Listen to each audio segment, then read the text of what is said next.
Recently, I've been researching how successful entrepreneurs think. You have to be a great listener, and you have to be... Okay, not that type of entrepreneur, but the ones running small businesses, which in the US represents 99% of the firms.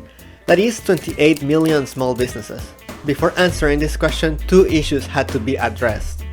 The first issue is to define success. Is it being able to pay the bills? Afford a supercar? Or maybe having your own office so that you don't have to hold your farts? Everyone defines success differently. Let's start by taking a look at the statistics.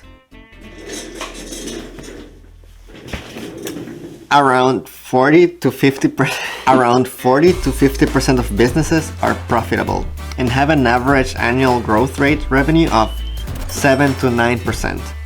Let's then define a successful business as one growing above 15 to 20% in annual revenue. That solves the first issue.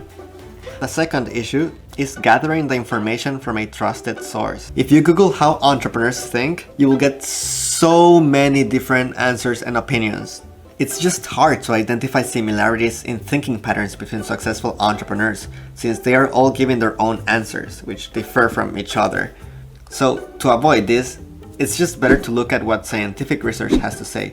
Now, researchers do not usually go and ask people, "So what do you think made you successful?" You know, Mr. Scientist, I think it's because of all the video games that I play.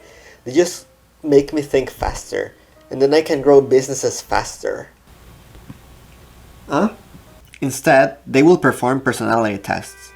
And this is perfect, because personality traits tell us how someone will generally think and behave. Take for example people that want to do their work well and thoroughly, but also prefer familiar routines instead of new experiences. It has been shown that this type of people prefer to use deductive reasoning. They will try to solve problems by first coming with a hypothesis and then observe, test, and conclude if that idea is correct. And people who are laid back and less goal-oriented, but like to try new experiences, they prefer to use inductive reasoning, which is someone that first observes all the little details and then comes out with a conclusion. It's basically generalizing from small details. So, the only thing to do now is to find studies looking at businesses that have at least a 15% in annual revenue growth and that tested the personality of their business owners. After a bit of digging, I found a research article that looked at the personality traits of 147 small business owners and identified which traits are more related with businesses that had at least a 20% growth in annual revenue. They tested 14 work-related personality traits. Adaptability. Business owners usually have to perform several roles in the company. Adaptability is about being flexible. Autonomy.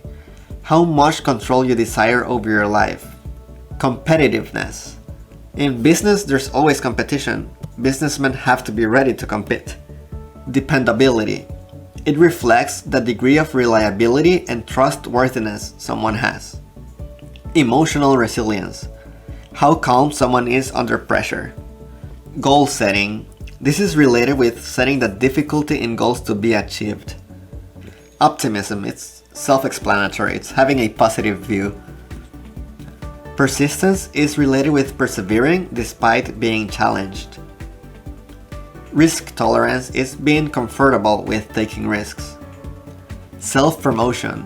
It's basically promoting the business to other people. Social networking. It's developing business-related contacts. Tolerance for financial insecurity is feeling comfortable knowing running a business has a certain level of financial uncertainty. Work-based locus of control. Believing that career success is a result of your own effort. And work drive. Being able to be ready to work for long periods or at irregular schedules. Man, long list. Let's take a look at the results now. The study looked at the personality traits of business owners that had at least a 20% increase in sales and profits in the last year versus the ones that didn't. They found that people with high levels of work drive, emotional resilience, and social networking had 276% higher chances for reporting at least 20% business growth, when compared to business owners with low levels of these 3 traits.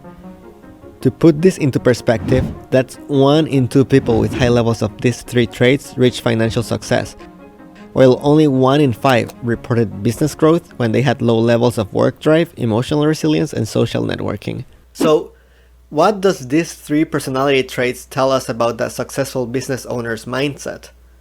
People with a high work drive usually think they can learn and improve their situation by working hard. They invest more time at work than watching TV or surfing the web because they are aware they can do better. They know that if they work hard, they will eventually become successful. If an entrepreneur with high emotional resilience has a setback, they can keep calm and think about getting out of that situation. Entrepreneurs with high emotional resilience are able to weather out stressful situations and keep their internal motivations for running the business intact. This allows entrepreneurs to stay focused on the prize. Entrepreneurs with high social networking understand the importance of developing business relationships and new contacts to grow a business. They will attend business-related lunches, trade shows, or parties where they could meet potential business partners or customers. The goal of this video is not to change our personality, that's not how personality works, but to increase self-awareness and find strategies to overcome these challenging areas that might be limiting our success. Here's a few strategies to overcome any challenging areas related to these personality traits. To increase your work drive, work on a project that you feel passionate about and that has a purpose that you can feel connected with.